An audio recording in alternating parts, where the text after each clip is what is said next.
جنہوں نے اس منفرد پروگرام کا اہتمام انتظام کیا، اللہ پاک ان کی اس جد و جہد کو قبول فرمائے، اس ادارے کو دن دگنی رات چگنی رب تعالیٰ ترقی عطا فرمائے، حاسدین کے حسد، شریروں کے شر اور امریکہ کے پٹھوں سے اللہ پاک محفوظ فرمائے۔ چونکہ مجھے بتایا گیا تھا کہ یہ ایک عظمت قرآن کے حوالے سے دستار فضیلت کا جلسہ ہے، تو میں نے تو اسی حوالے سے گفتگو کرنی تھی، لیکن یہاں اس مقدس عنوان کے ساتھ ساتھ پریکٹیکل اس پر عمل کرنے کا جو ایک بنیادی طریقہ ہوتا ہے، اس ایک اہم عنوان کو سامنے رکھ کر بچوں کا جو مظاہرہ کروایا گیا، یہ میرے لیے بھی ایک منفرد اور نئی چیز ہے۔ کچھ نہ کچھ میں عرض کر دوں گا اس حوالے سے، لیکن بہتر ہوتا کہ ایسے پروگرام کے لیے آپ ہمارے برادر محترم مولانا معاویہ اعظم صاحب حافظہ اللہ یا اس طرز کے حضرات سے آپ گفتگو کرواتے، چونکہ وہ اس تجربے سے عملی طور پر گزر رہے ہیں، ان کا بھی اسکول ہے جھنگ میں، اور اس طرح ہمارے دیگر حضرات بھی، تو ہم تو وہی مدرسے کی نسبت رکھتے ہیں، اگرچہ یہ اور وہ چیز ابتداً ایک تھی، اسے ایک سازش کے تحت علیحدہ کیا گیا، لیکن موجودہ تجربے کے لحاظ سے میں عرض کر رہا ہوں، جو اس عنوان پر تجربات رکھتے وہ آپ سے مخاطب ہوتے، زیادہ بات کرنے میں آسانی ہوتی۔ بہرحال قرآن و سنت کی روشنی میں چند معروضات میں عرض کروں گا۔ دینی مدارس جو ہیں، ان کا پاکستان میں، پوری دنیا میں جو بنیادی کردار ہے، اہم کردار ہے، اس سے کوئی بھی آدمی انجان نہیں، ناواقف نہیں، اور اگر ہم اپنوں کو نہ سمجھ آئے تو ان کی اہمیت آپ دشمن سے سمجھ لیں، انگریز سے سمجھ لیں، انگریز کے جو غلام ہیں ان سے سمجھ لی جائے۔ یہ جو کہا جاتا ہے نا کہ امریکہ کو پاکستان کے ایٹمی سسٹم سے خطرہ ہے، اس لیے وہ پاکستان پر سختیاں کرتا ہے اور پابندیاں لگاتا ہے۔ ہم پہلے بھی کئی بار یہ بات کہہ چکے ہیں، ابھی بھی میں عرض کرتا ہوں، ایسی بات نہیں ہے۔ جتنا پاکستان کے پاس اپنے تحفظ کے لیے اپنا حق رکھتے ہوئے ایٹمی سسٹم ہمارے ذمہ داروں نے بنایا ہے،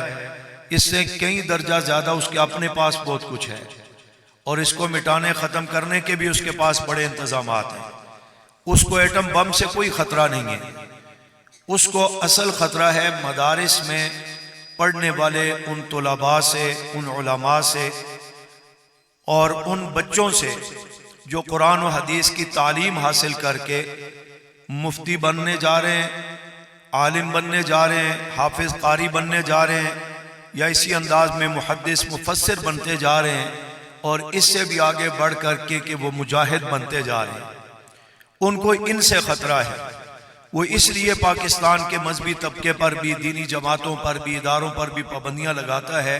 اسے یہ ڈر ہے کہ ان میں سے کوئی صدیق و عمر عثمان علی پیدا ہو گئے، ان میں سے کوئی اگر معاویہ اور خالد بن ولید پیدا ہو گئے، ان میں سے کوئی عمار ابن یاسر پیدا ہو گئے، ان میں سے کوئی صحابہ کی طرح جد و جہد کرنے والے پیدا ہو گئے، یا چلو وہ بہت بڑی بات ہے، بہت بلند مقام والی ہستیاں تھی، اسے یہ ڈر ہے کہ کم از کم ان میں اگر کوئی حسین احمد مدنی پیدا ہو گئے، ان میں اگر کوئی عطا اللہ شاہ بخاری تیار ہو گئے، ان میں اگر کوئی مفتی کفایت اللہ بن کے میدان میں آگے، ان میں کوئی شیخ الہند بن کر میدان میں آگے، کوئی مفتی محمود بن کر میدان میں آگے، کوئی غلام غوث ہزاروی بن کر میدان میں آگے، کوئی غلام اللہ خان بن کر میدان میں آگے، کوئی یوسف بن نوری بن کر میدان میں آگے، کوئی حق نواز بن کر، کوئی اسار و فاروقی اعظم اور حیدری بن کر میدان میں آگے، تو پھر ہماری خیر نہیں۔ چاہے وہ دلائل کے ساتھ دشمن کا مقابلہ کریں، علمی انداز میں دشمن کا مقابلہ کریں، ان کی زبان دشمن کے رد کے لیے چلے، یا ان کا قلم دشمن کے رد کے لیے چلے، یا عملی طور پر وہ مجاہدانہ کردار ادا کرتے ہوئے اس کفر کے مقابلے میں پہلوں کی طرح میدان عمل میں آگے، تو پھر یہ اسرائیل، یہ امریکہ، یہ ایران اور اس کے غلام اور اس کے کاسا لیس جو ہیں، اور ان کے پالیسیوں پر عمل کرنے والے یا اس میں کامیابی سمجھنے والے جو ہیں ان کو اس دنیا میں اس سرزمین کے اوپر کسی جگہ پر سر چھپانے کی جگہ نہیں ملے گی۔ اس لیے انہیں اصل جو خوف ہے یا اصل پرابلم اور پریشانی ہے وہ ان دینی طبقوں سے ہے، دینی مدارس سے ہے اور دینی مدارس کے ان علماء اور طلباء سے ہے۔ اس لیے وہ پابندیاں لگاتے ہیں، سختیاں کرتے ہیں۔ میں نے اپنے اکابر کی تحریرات میں یہ بات پڑھی کہ بڑی پرانی بات ہے کہ انگریز نے ایک کمیٹی تشکیل دی کہ آپ پوری دنیا کا دورہ کریں، مسلم اور غیر مسلم ممالک کا دورہ کر کے یہ خلاصہ نکال کر ہمیں بتائیں کہ مسلمانوں کو جتنا بھی مارا جائے، پیٹا جائے، جتنی بھی سختیاں کی جائے، پابندیاں لگائی جائے، جتنے بھی یہ غربت کا شکار ہوں یا اختلاف کا شکار ہوں یا مسائل کا شکار ہوں، لیکن نتیجہ یہ کامیاب کیوں ہوتے ہیں؟ ہر میدان میں ان کو عروج کیوں ملتا ہے؟ ہر جگہ پر یہ بلند و بالا کیوں ہو جاتے ہیں؟ یہ ہر جگہ پر غالب کیوں ہو جاتے ہیں؟ ان کو کامیابیاں کیوں ملتی ہیں؟ تو کہتے ہیں کہ تقریباً 2 سال اس کمیٹی نے پوری دنیا کا چکر کاٹ کر اس نے جو خلاصتاً رپورٹ دی ہے انگریز کو وہ یہ ہے کہ جب تک مسلمانوں کے ایک ہاتھ میں قرآن کریم اللہ کی کتاب ہے اور دوسرے ہاتھ میں جہاد کے لیے تلوار ہے،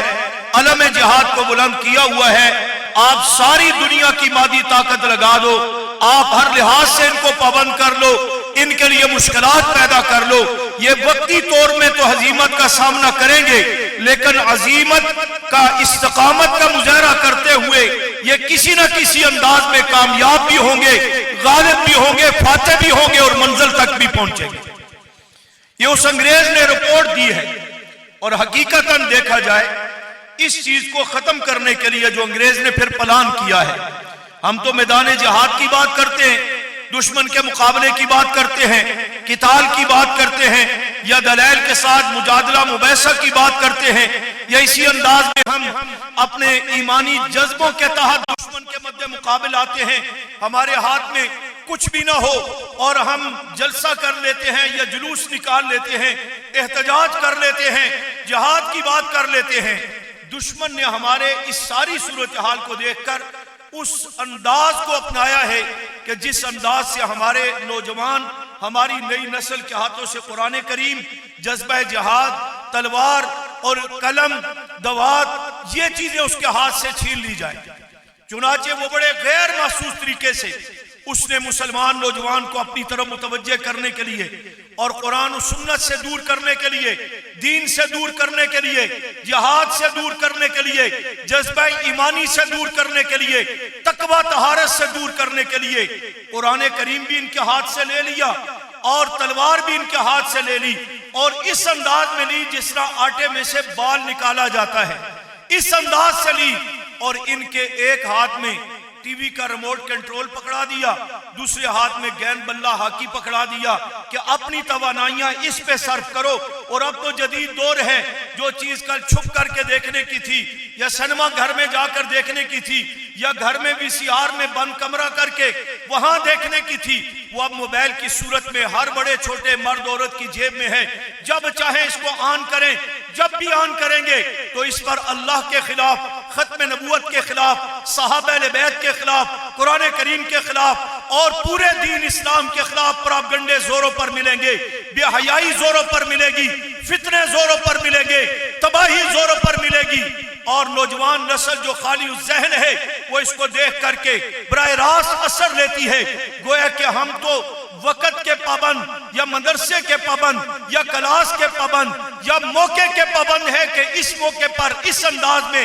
ہم نے مسلمانوں کی تربیت کرنی ہے، انہیں تبلیغی جماعت کے ساتھ لے کے جانا ہے، انہیں رحمت کے اجتماع میں لے کے جانا ہے یا انہیں مدرسہ اور مسجد میں لے کے جانا ہے۔ ہم تو وقت کے پابند ہیں، شیڈول ترتیب دیا ہوا ہے، لیکن ان کی دعوت اور ان کا پراپگنڈا، بے حیائی اور دین کے خلاف فتنہ بازی 24 گھنٹے جب بھی آپ نیٹ کو آن کریں، فیس بک کو آن کریں، یوٹیوب کو آن کریں، گلوگل کو کھول لیں، یہ جو کچھ بھی گند ہے جس وقت آن کریں اسی وقت 24 گھنٹے دین اسلام کے خلاف سازشیں بھی، فتنے بھی، بے حیائی بھی، ذہن سازی کے لیے ہر وقت مواد موجود ہے۔